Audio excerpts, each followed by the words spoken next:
sees us driving off. Just act natural, like we're going for a drive. I feel like I'm playing hooky from school. Shh, keep your voice down. No one's going to hear us. They're all out playing tennis. Well, Wayne's about somewhere, so's Rosie. Mother. Oh, darling. Oh, where are you off to? Surprise us next time. You should have rung us from the airport. We would have come and met you. Well, you know I hate the fuss. Besides, I can see you had other plans. No way we can get out of telling her. Yeah, I suppose you're right. Telling me what? Don't know about you, but I could do with the drink.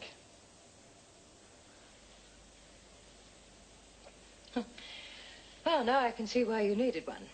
The whole thing was turning into such a shambles, Mother. That's why I talked him into eloping. I didn't put up much of a fight. Anything Angie wants is okay with me. I see. I told you she wouldn't like it. We should have got away quicker. Better to sort it all out, I reckon. Couldn't agree more. Oh, you've had some silly ideas in your time, darling, but eloping takes the cake. Now, I know you don't think I'm much of a catch, but I'll tell you one thing. I love Angela. I'm going to marry her whether you like it or not. Why are you both so sure that I wouldn't approve?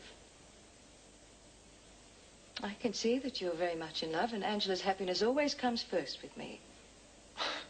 You're harder to pick than a Melbourne Cup winner. I was sure you'd be immoral to kick up a fuss. Well, I would have once, but not these days. Congratulations, darling. Oh, you're terrific, isn't she? I reckon. Oh. Welcome to the family. Thanks. One condition, though. No more of this silly eloping nonsense. I'm back. I can help take care of any problems. Well, it's not that simple, Mother. Oh, don't worry about the men. When the Palmers arrive for the wedding, I'll play diplomat. We're having it in Melbourne, actually. David and Beryl are footing the bill, so we thought they should do the honours. That's where all the trouble with Daddy started. David refused to accept his help. Yes, he would. He's always been too proud for anyone's good. Just have to see what I can do. Then you don't mind us having it in Melbourne? Oh, I'm a teeny bit disappointed, but at least I know now I'll get to be there. Jet lag's about the only drawback to being one of the jet set, eh? I was feeling rather good, actually, until Angela dropped the bombshell. She said you were thrilled about it. Couldn't see it myself. Oh, what else could I say? They were on the point of eloping when I walked in. You're kidding. I'm not in a kidding mood. I gather you talked them out of it. Yes. And you're going to stop the wedding? Oh, I don't see how I can. If I dig my heels in, I just make her more determined. You know what she's like. So what are you going to do? All I can do is have a go at your father for not stopping it. You know him. Always a pushover for the underdog. He'd do better to think about his daughter's welfare. He's got other things on his mind. He found out how much you inherited. It was just a question of time. Does everyone else know? Feeling is, if he can sort it out with you, it's none of our business. Good. How is he? Not happy. I can handle him. Might not be so easy anymore. He and Barbara Armstrong have been seeing a lot of each other. He's over there now. Oh. So much for his high moral standards. I think I'll pay them a visit. Wouldn't advise it. 2 against 1 over there. It's best to tackle these things head on. Besides, rather nice to turn the tables on him. Catch him with the other woman. General feeling I got was very positive. They couldn't promise anything definite, but something could come of it. Good. I'm glad all those cocktails didn't go to waste. Oh, excuse me.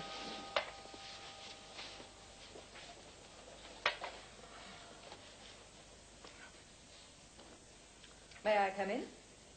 Yes, of course. When did you get back? I'm not here for small talk. Where's Gordon?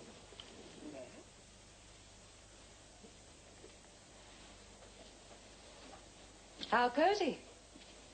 Just as well I came back when I did. Looks like the rumors were true. Oh, that's old territory, Patricia. I assume they are true. We haven't done anything to feel guilty about. You really expect me to believe that? No, well, I'm glad it's all out in the open, actually. Technically, there is nothing between Gordon and I, but that's because he wants to be fair and sort things out with you first. I see. So it's over. Things have happened. I don't think we have much chance now. Why? Everything was fine when I left. At least that's what I thought. No wonder you were so keen to send me off on a holiday. Your suggestion, I suppose? That's enough, Patricia. We have things to discuss. I think we should do it at home. All right. Oh, don't look so smug. I fought to save my marriage before. I'm not going to give up now.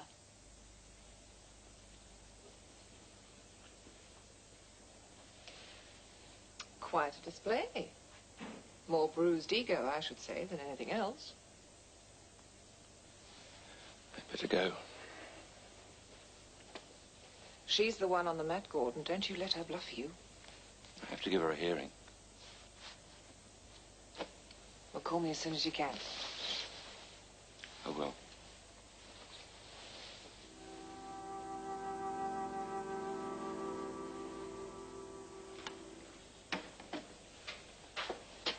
She's a real looker, isn't she? Mrs. Hamilton. Yeah. We get to meet her later on. She's home. Just arrived. Oh, I've heard so many things about her, I don't know what to expect. She's all right. Do the right thing by her and she'll do the same. Oh. You still interested in a bike? You said last night you're interested in a motorbike. Oh, yeah, sure. Well, I'll be out the front in 10 minutes. I can show you the ones down the yard. Don't worry about her. She's wrapped in the wedding, so you're meeting her at a good time.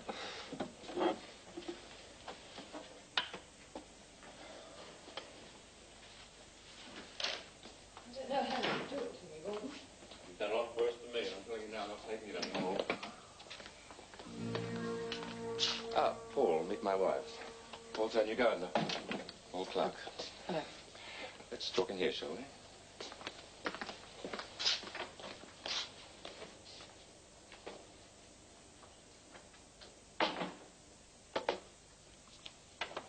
All right. Tell me why you've given up on our marriage. Basically because I know you don't give a damn about me. That's not true. I know exactly how much money James left you. Yes. Wayne told me. It was unfortunate. I'd like to have told you myself. You had time to say something before you left. I couldn't face it, not then. I knew there'd be trouble when I refused to save Mumbai. You knew how much it meant to me. Gordon, it was a lost proposition. It always has been. Without Fiona's property, it's even worse. Well, I wasn't about to waste my money on it. And you would give up on our marriage because of that. That really makes me feel wonderful. Mumbai's only part of it. It's your affair with James Shepherd that I can't handle. Fiona told me. You believed her? Not at first, but I checked up. I found out she was right about the money, and the rest just fell into place.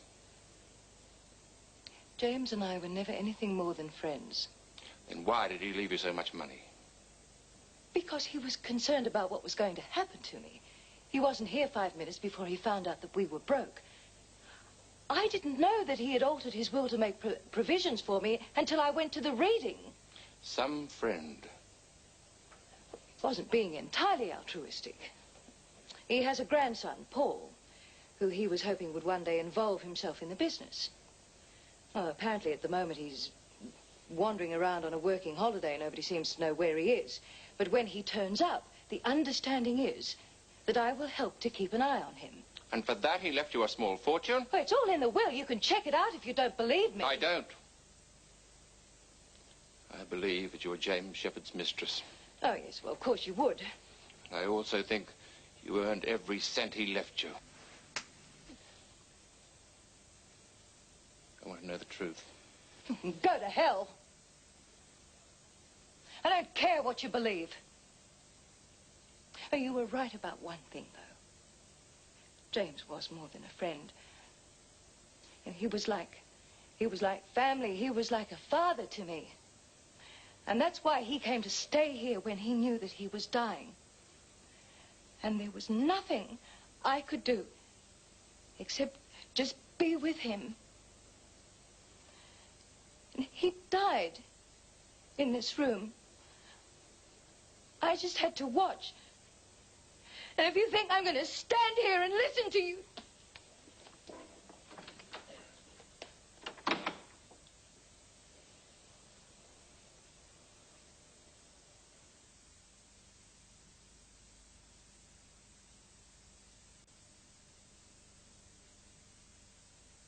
I didn't know he died in there. I don't want to talk about it. We can't leave things up in the air. Either you believe me or you believe Fiona. If it's me, we have a chance. If it's her, we don't. Why should she lie about it? Well, she's had a score to settle with me for years. At least she thought so.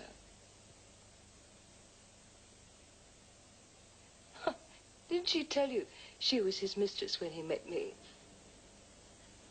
No. Might have known she wouldn't tell you the full story. She'd been his mistress for years. You were having trouble getting started in business. I realized that he could be a very good contact, so I approached her. Asked her to introduce us to him. She did, and he was. Anyway, after we got friendly with him, he pensioned her off. The only way her ego could cope with that situation was to convince herself that I had taken him from her. That's when she started hating me. All those years when we didn't see each other, she must have just stored it up. Well? Okay. Let's say for argument's sake she was lying. There are still the other things. Why did you let me go broke when you could have pulled me out of trouble? I wanted to cut off all the deadwood and make a fresh start. You knew how I felt about Woombye. Yes, I did. Letting it go was the hardest decision I've ever had to make in my life, but at the time I was convinced that I was doing it for us, to strengthen our marriage. Or maybe I was being selfish. I didn't want any reminders of my affair with David. I see. We'd never have been happy there. And you say that you have forgiven me for that, but you haven't. Not really. That's what this thing with Barbara is all about. You're letting me know what it's like to be on the receiving end. Maybe part of it, I don't know. I do care for Barbara. We share things. I'm able to talk to her in a way I've never been able to talk to you. But you don't love her. Not the way I loved you. But yes, I do love her. It's not right.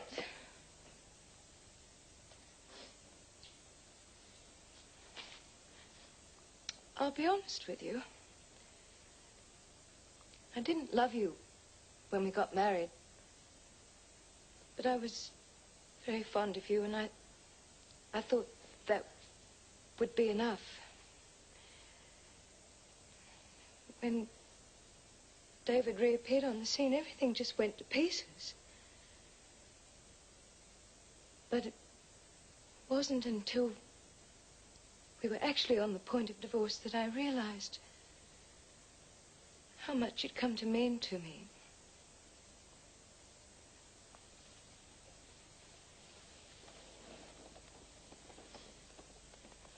I want a chance to make it up to you. I don't know. We can do it if you just give it time. I can't make an off-the-cuff decision. There's too much involved. I'll think it through. We'll talk again tomorrow. Right.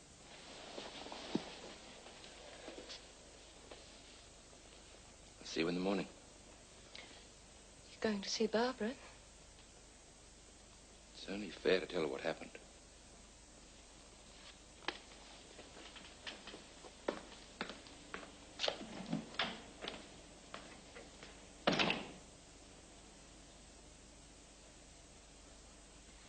Oh, hi. Mother's back. Have you seen her? Yes, we just had a long chat. And? She explained things. Well enough? I think so. I'm not sure yet. Don't be too tough on her. She's had a lot thrown at her since she's been back. Ah, yes, the engagement. How'd you take that? Like an angel, but didn't you talk to her about it? She didn't have much of a chance. Of course not. Got to go. I give you a lift somewhere, Paul? No, thanks, Mr. Hamilton. I'm waiting for Rob. Fine. See you both later, then.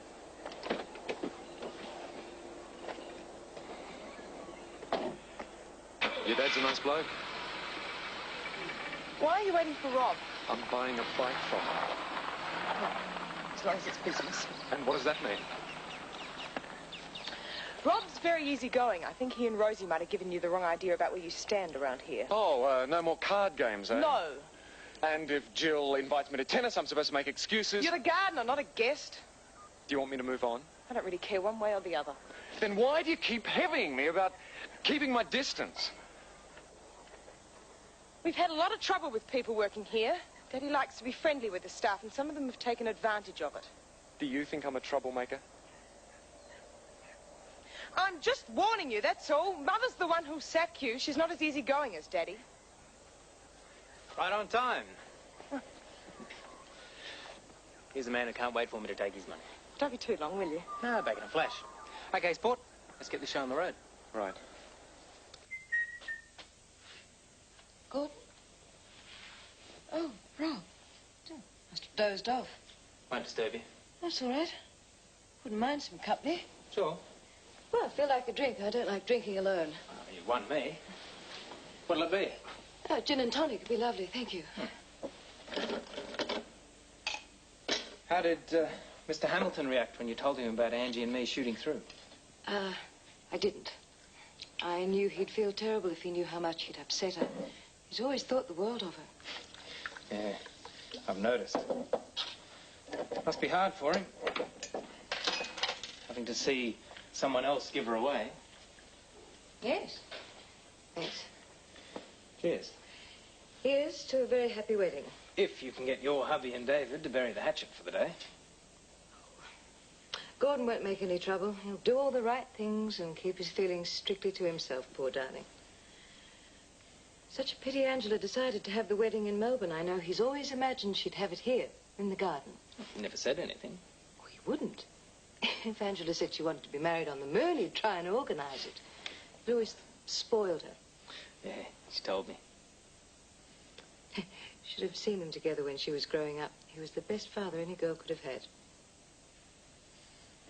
Must be hard for him then, feeling so pushed out. Oh, you don't know how hard. He put on a brave front when we talked about it, but I can always see through him. Still, it's too late to do anything about it now. I must admit it all sounds very plausible. So you do believe her? I'm still thinking it over. I can't do anything before the wedding anyway. I wouldn't want to upset Angela. If she loves you, she'll want you to be happy. There's no hurry, is there? I was afraid this would happen. I should have made you compromise me. I'm a long way from going back to her yet. Oh, you're a lot nearer than you think. Well, you obviously believe her story about Fiona. You have to admit it all makes sense. And you have to admit that Patricia is great at thinking on her feet. You don't believe her? No. Why not? Instinct. Oh, I'm sure there are a few half-truths mixed up in it all. I've bumped into her and James at functions. She seemed very fond of him. Maybe they did become close when the affair wore itself out. Aren't you believing what you want to?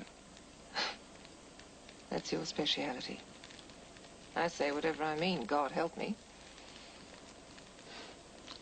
At least I always know where I stand with you. And where do I stand with you?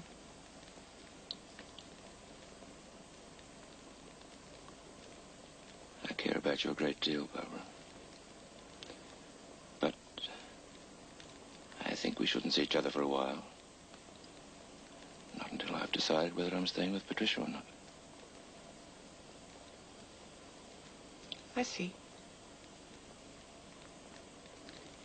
I know I'm letting you down badly. Especially after all you've done for me in the past few weeks. I had no business letting you think I'd leave Patricia before I talked to her. You're making it sound as if it were all your fault. It does take two to have an affair. If I had any sense, I'd let it happen. Well, why don't you? She won't make you happy. We've been married a long time. When we got back together again, I promised her I'd try and make a go of it.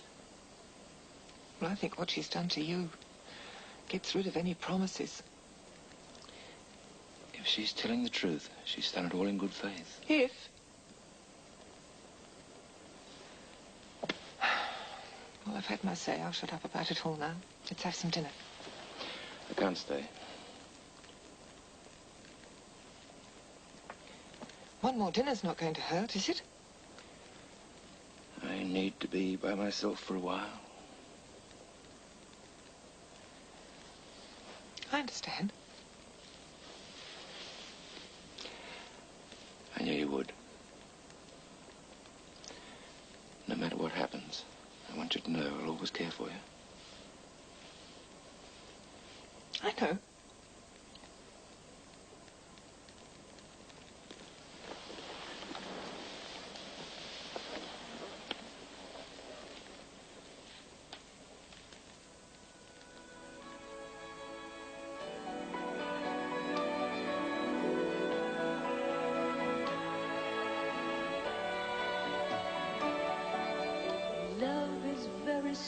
Oh, poor Barbara. We like her. She has very, very strange taste, though. Yes, Mary Langston, we do remember her as Morag Bellingham in Home and Away. She was Alf's sister and Bobby's mother.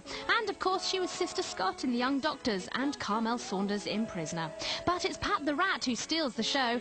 Wasn't she dazzling today? She even managed to find that little soft voice for Gordy, and the Rob performance was magnificent. I got an excellent letter from Mrs. M. Horner in Sheffield last week. Don't you think, she says, the casting director would have made a mistake when they sent out the scripts? Wouldn't Prue have made a better twin for John? She not only looks like him, but she also had a look of Patricia and David, and she had Patricia's nasty ways. Great point, Mrs. M. Mind you, maybe John was going for someone like his mum. You can play via page 391 of 5 Text, and there's more Happy Sadness tomorrow at 1:30.